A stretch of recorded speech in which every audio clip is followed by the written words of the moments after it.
Hello everyone. Today we are going to start the chapter 5 and your chapter name is yoga. So first of all question is what is yoga? तो basically yoga की जो history है वो हमारे सबसे oldest civilisation है India की. वो क्या है तो इंडस वैली सिविलाइजेशन, जिसे हरप्पन सिविलाइजेशन के नाम से भी जानते हैं. एंड योगा का जो कल्चर है उस टाइम से है अप्रॉक्स 2700 BC से. तो वो बहुत ही ज़्यादा पुराना है एंड उसी के आसपास मर्ज हुआ था.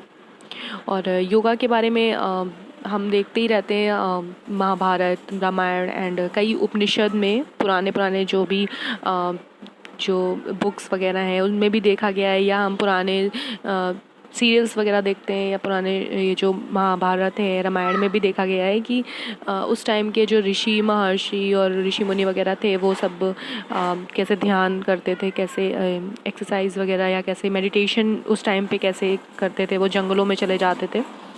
तो उस टाइम से भी योगा चला आ रहा है.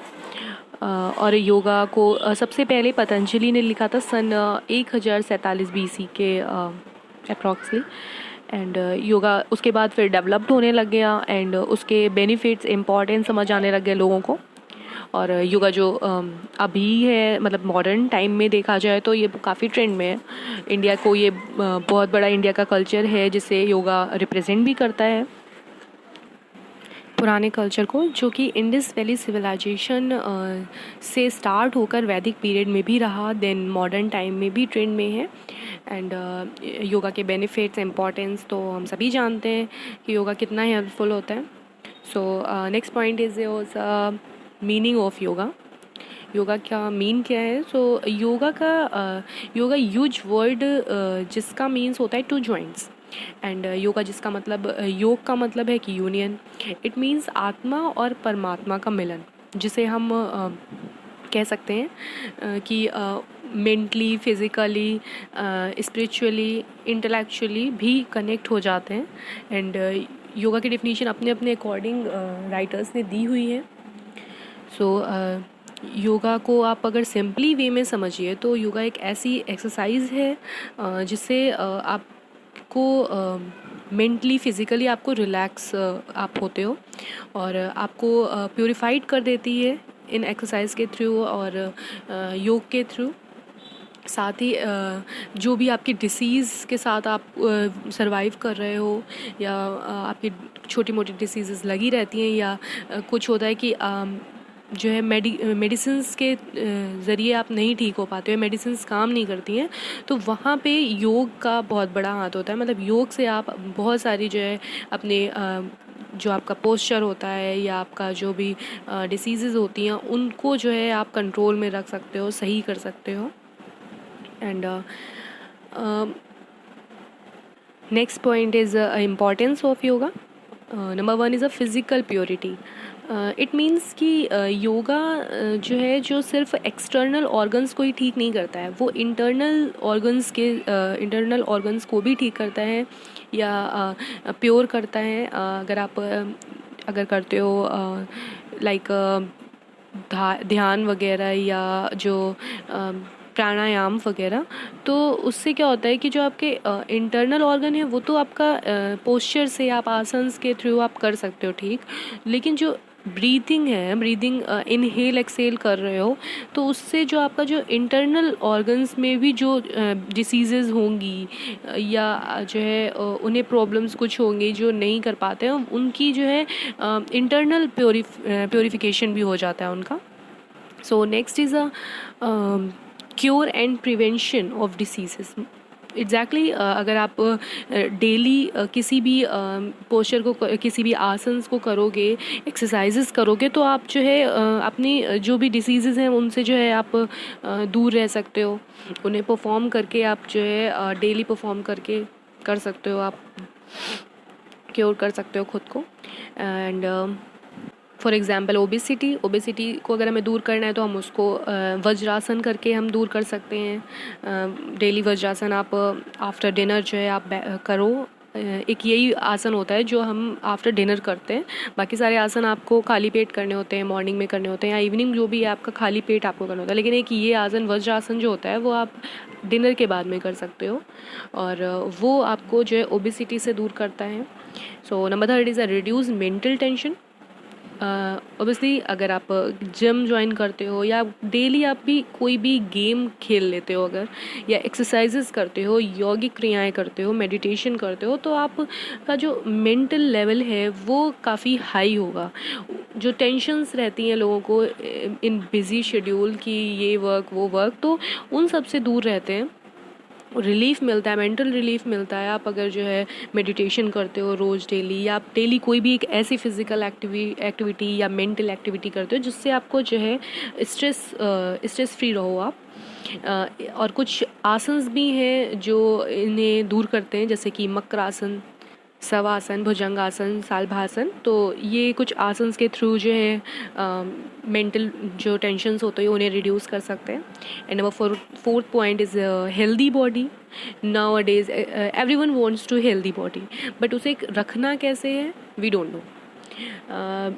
सिर्फ कुछ लोगों का ऐसा होता है कि हेल्दी डाइट लेने से हेल्दी हम रहेंगे, ऐसा नहीं होता है। अगर आप कोई भी बॉडी मूवमेंट नहीं कर रहे हो और सिर्फ बैठे बैठे लेटे लेटे आप सिर्फ हेल्दी डाइट ले रहे हो तो आप अनहेल्दी ही हो। तो इसलिए बहुत ज़रूरी है कि अगर आप हेल्दी डाइट के साथ में आप अगर जो है हेल्दी एक्टिविटीज़ भी करो, एक्सरसाइज करो, मेडिटेशन करो, यौगिक क्रियाएं करो, तो उसके साथ ही आप हेल्दी बॉडी भी जो है अपनी मेंटेन रख सकते हैं। Number fourth point is help maintain in correct posture of body. कभी कभी ऐसा होता है कि किसी का कोई एक्सीडेंट हो जाता है या उसका जो पोस्चर है वो बैठने का ठीक नहीं है, चलने का पोस्चर ठीक नहीं है, जो कोई झुक के चल रहा है, कोई बैठा है तो उसकी बैक जो है निकाल कर बैठा है, मतलब ठीक नहीं होता है कुछ लोग का, जो देख के ही अजीब लगता है देखने में। तो उन पोस्चर को भी ठीक करने में बहुत काफ़ी हेल्पफुल होता है आसन्स वगैरह, जैसे कि वक्रासन, सर्वगासन, मयूरासन, चक्रासन, भुजंगासन, धनुरासन। ये ऐसे आसन्स हैं जिनके थ्रू जो है हम अपने पोस्चर को करेक्ट कर सकते हैं। और ऐसे ही डेवलपमेंट्स भी हमारे अंदर होती है, स्पिरिचुअल डेवलपमेंट्स होती हैं, फ्लेक्सिबिलिटी आती है, फिज़िकल फिट होते हैं हम, ओबेसिटी से दूर रहते हैं, रिड्यूस करते हैं उसको। So next point is elements of yoga, जिसे 8 पार्ट में डिस्क्राइब किया गया है। और जो योगा का गोल है उसे अगर अचीव करना है तो इन 8 एलिमेंट्स के बारे में आपको पता होना चाहिए। और ये काफ़ी इम्पॉर्टेंट क्वेश्चन है, इसको अच्छे से पढ़िएगा। मैं आपको बताती हूँ। नंबर 1 इज़ यम, देन नियम, आसन्स, प्राणायाम्स, प्रत्याहार, धारणा, ध्यान, देन समाधि। वैसे अगर देखा जाए तो योगा जो है काफ़ी वास्ट सब्जेक्ट है, बहुत डीपली में हर बुक्स में या आपकी बुक्स में भी काफ़ी डीपली दिया हुआ है, लेकिन हमें सिर्फ मेन पॉइंट्स देखने हैं और इनको समझना है कि इसका मतलब क्या होता है। तो यम क्या होता है, यम को देख लेते हैं। यम का सिंपली मीन्स ये है कि रॉन्ग डायरेक्शंस जो होती हैं उनसे दूर करना, यम का मतलब होता है। माइंड को कंट्रोल करना, माइंड डाइवर्ट ना हो, तो उसको जो है उसके बारे में बताया गया है यम में। कभी कभी होता है माइंड हमारा बहुत जो है चलता है, तो हमें उसको कंट्रोल करना आना चाहिए। तो यम के बारे में, यम में इसी के बारे में बताया गया है। और यम में इसमें 5 कंपोनेंट्स जो है डिवाइड किए गए हैं। सो नंबर 1 है अहिंसा। अहिंसा means that means non violence, मतलब हमें निगेटिव इमोशंस से दूर रहना है। इट मीन्स काइंडनेस, फ्रेंडलीनेस हमारे अंदर होनी चाहिए। हम किसी के प्रति हमारे गलत विचार या गलत इमोशंस नहीं होने चाहिए, तो उसके बारे में दिया हुआ है इसमें। एंड नंबर 2 इज़ अ सत्य। सत्य मीन्स ट्रुथफुलनेस, जो अपने डिज़ायर्स हैं हमारे, उनको जो है उनको झूठ बोलकर नहीं जो है अचीव करना है। टू स्पीक द ट्रुथ, हमेशा सच बोलना है, तो इसमें दिया हुआ है। देन अस्तेय। अस्तेय मीन्स होता है means to steal, simply means कि किसी का मेहनत का मतलब नहीं लेना है हमें, कि मेहनत कोई और कर रहा है और उसको हम छीन ले रहे हैं या चोरी कर रहे हैं, इस टाइप से समझ सकते हैं। तो ये नहीं करना है हमें, अपनी मेहनत से करना है और अपनी अपनी मेहनत से अपने अचीव करने हैं गोल्स, ना कि किसी और की मेहनत का जो है किसी वर्क किसी और ने किया और उसको हम प्रेजेंट कर दे रहे हैं कि हाँ ये तो हमने किया है, तो ये नहीं करना है। देन ब्रह्मचार्य, ब्रह्मचार्य मीन जो सेक्सुअल डिज़ायर्स होते हैं उनको कंट्रोल करना। देन अपरिग्रह, अपरिग्रह मीन्स लालच से दूर रहना, ग्रीडलेसनेस रहना, मतलब लालच नहीं करना कि हमें बहुत ज़्यादा जो है हमें लालच है कि ये भी चाहिए वो भी चाहिए इसका भी चाहिए, अगर उसके पास ऐसा है तो हमें भी वैसा चाहिए, तो नहीं, ये नहीं करना है। देन नंबर 2 इज़ नियम। ये रिलेट करता है बॉडी और सेंसेस के लिए। नियम में इसके बारे में बताया गया है और इसके भी 5 जो है कंपोनेंट्स दिए हुए हैं जैसे कि यम में दिए गए थे। तो नंबर 1 है शौच। शौच मीन्स क्लीनलीनेस ऑफ बॉडी, मतलब purity not only external body also internal body. हमारी जो एक्सटर्नल बॉडी को ही सिर्फ ये नहीं कि साफ़ कपड़े पहन लिए, साफ़ नहा धो लिए और अपने आसपास साफ़ हो गए तो जो है वो हो गया, नहीं, हमारी जो इंटरनल पार्ट्स हैं, इंटरनल ऑर्गन्स हैं, उन्हें भी साफ़ रखना, ईट फ्रेश खाना और हेल्दी फूड खाना, तो उसके बारे में इसमें दिया गया है। देन नंबर 2 इज़ संतोष।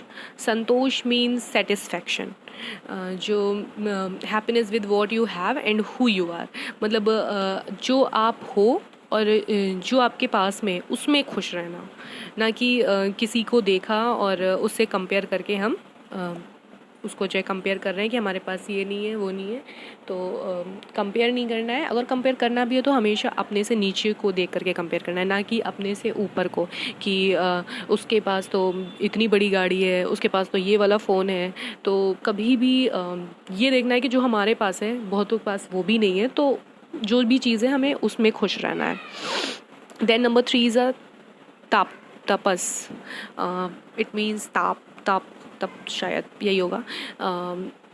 तो इसमें क्या है कि अपने एम से डिस्ट्रैक्ट नहीं होना है, मतलब जो भी आपका एम है उसको जो है सेल्फ डिसिप्लिन के साथ में और डेवलपिंग के साथ में उसको अचीव करना है, ना कि डिस्ट्रैक्ट होना है। मतलब आज तो हमने ठान लिया लेकिन अब जो है कल हम भूल गए कि हमने क्या सोचा था, क्या करना था हमें, तो ऐसा नहीं करना है। देन नंबर 4 इज़ अ स्वाध्याय।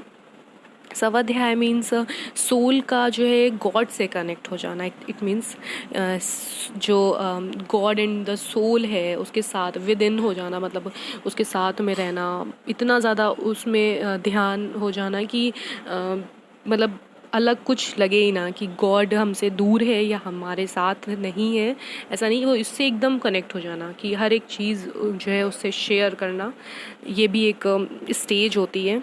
Then number 5 is the Ishwar pranidhana. Ishwar pranidhan means it means be devoted to God और surrender to worship of God, मतलब जो भी है वो भगवान का दिया हुआ है और उस पर ही बिल्कुल सरेंडर हो जाना, उसी को मानना, भगवान को ही मानना, तो इसमें इसके बारे में दिया हुआ है। Then number 3 is asanas. Asanas means discipline of the body, rules and postures to keep it disease free and or for presenting visual energy. Asan is the practice of physical posture.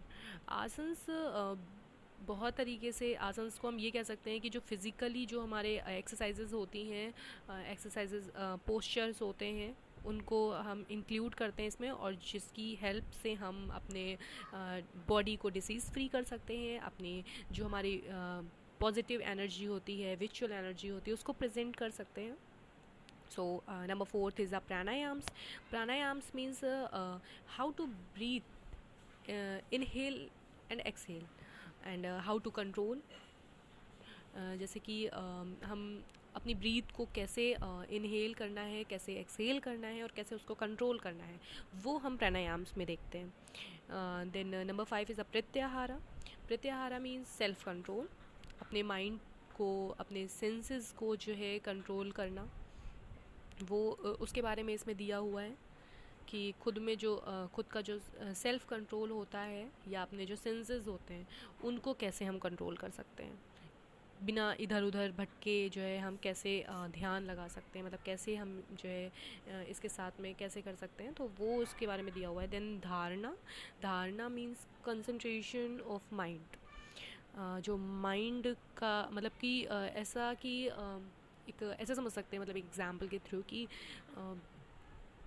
Mind हमारा इधर उधर भटके ना और concentrate रहे किसी भी काम को करने के लिए। ये नहीं कि हमने आज जो है अपने पूरा लिस्ट बनाया, अपना टाइम टेबल बना लिया, सेट कर लिया कि हाँ हाफ ईयरली एग्ज़ाम्स आ रहे हैं और हमें ये पढ़ना है, लेकिन फिर हाफ ईयरली एग्ज़ाम्स तक तो हमने कंसंट्रेट किया अपने माइंड को और अच्छे मार्क्स भी हो गए आ गए, लेकिन उसके बाद फिर हम वैसे ही हो गए बिल्कुल कि हमें कुछ मतलब नहीं है किसी से, ऐसा नहीं है। उसके बाद के फिर क्या है, उसके बाद आपके एनुअल एग्ज़ाम्स हैं, उसके बारे में हमें पढ़ना है। फिर ये नहीं कि हमें अपने माइंड को डिस्ट्रैक्ट करना है, कंसंट्रेशन लगा रहना चाहिए आपका, जो है जो आपके गोल्स हैं उनके लिए हमेशा सेट होना चाहिए। देन धारणा, धारणा मीन्स धारणा समाधि का एक नेक्स्ट स्टेज कह सकते हैं, जो बहुत टाइम के लिए कंसंट्रेट रखना अपने माइंड को, जैसे कि अभी मैंने एग्जांपल बताया कि हाफ ईयरली के बाद आप बिल्कुल जो है टेंशन फ्री हो जाओ, तो वो नहीं, टेंशन तो खैर नहीं लेना है, लेकिन आपको ध्यान रखना है कि आपके एग्ज़ाम्स हैं और आपको कितने मार्क्स, आपका एक गोल होना चाहिए, मतलब एक आपका एम होना चाहिए कि आपको इतने मार्क्स लेकर आने हैं और इतने परसेंटेज लेकर आने हैं। अब वो आपको कैसे लाने हैं, वो आपको किस तरीके से लाने हैं, क्या क्या आप करोगे, तो वो आपको उसके लिए आपको वर्क करना है और उसके लिए आपको जो है सोचना है उस टाइप से। तो उसको हम जो है ध्यान में इस टाइप से समझ सकते हैं कि कंसंट्रेट करना अपने माइंड को बहुत टाइम के लिए। देन समाधि, इट मीन्स मोक्ष ले लेना, जैसे कि लास्ट स्टेज ही है ये योग की, कि समाधि जब किसी को आपने देखा भी होगा ऋषि मुनियों को कि मोक्ष प्राप्त हो जाता है, मतलब उन्हें फिर किसी भी जो दुनिया, जो बाहरी दुनिया है, वो उससे किसी से मतलब नहीं रहता उनको, और जो उनका एंगर है, जो उनकी हैप्पीनेस है, और उन्हें किसी भी चीज़ से फ़र्क नहीं पड़ता। फिर मतलब बारिश हो रही है, जानवर आए जा रहे हैं, काटे जा रहे हैं उनको, आग जली जा रही है, मतलब दिखाते हैं ना उसमें, आपने देखा होगा रामायण वगैरह में, तो उसे उनको फ़र्क नहीं पड़ता क्योंकि उन्होंने मोक्ष प्राप्त कर ली है, उन्हें बाहरी दुनिया से कोई मतलब नहीं है। तो उसको उसके बारे में ही इसमें दिया गया है। So guys, I think this is enough for today, and next part, हम नेक्स्ट टॉपिक्स जो भी हैं वो हम नेक्स्ट पार्ट में पढ़ेंगे। सो watch this video carefully and make a notes. Thank you.